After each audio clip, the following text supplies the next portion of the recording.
Ligne de Cayenne, reportage dans ce journal. De Saint-Laurent, Philippe ne s'attendait pas le moins du monde à retrouver ses racines. Autour de la table, des Vietnamiens venus des quatre coins du monde, Chinois, déportés par la France au début du XXe siècle. L'arrière-grand-père de Philippe était l'un d'eux.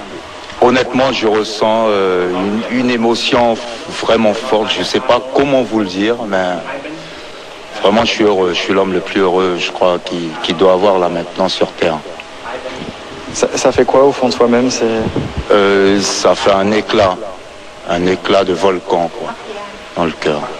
On a expliqué que c'est le coïncidence, c'est le par hasard. On croit que c'est le Dieu ou notre ancêtre qui nous guide pour qu'on passe dans ce restaurant-là, pour retrouver le descendant des bagnats vietnamiens qui sont supportaient beaucoup de malheurs. Les Vietnamiens qui s'opposaient à la présence des Français dans leur pays ont été envoyés dans les bagnes de Guyane.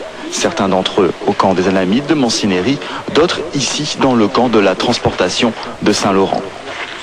Aujourd'hui, Ly est sur les traces de ses ancêtres, tout un symbole. Car en fait, toute cette délégation est membre du Parti national vietnamien, un parti d'opposition au régime actuel au Vietnam. Ils sont tous interdits de séjour dans leur pays et sont exilés au Canada, aux États-Unis ou encore en France. Alors, il se devait de rendre hommage à ces opposants de la première heure. Nous allons poser une plaque commémorative au bagne et au camp des Annamites, à la mémoire de ces centaines de Vietnamiens qui, en fait, ont été les premiers héros de l'indépendance de notre pays il y a plus de 70 ans. On ne peut pas les oublier. Avec cette plaque, c'est la première fois que nous allons remercier ces Vietnamiens qui se sont battus pour l'indépendance du Vietnam. Comme quoi les bagnes de Guyane ne cesseront jamais de nous étonner. Pour Philippe, le Saint-Laurentais, c'est un nouveau chapitre qui vient s'ajouter à son livre d'histoire.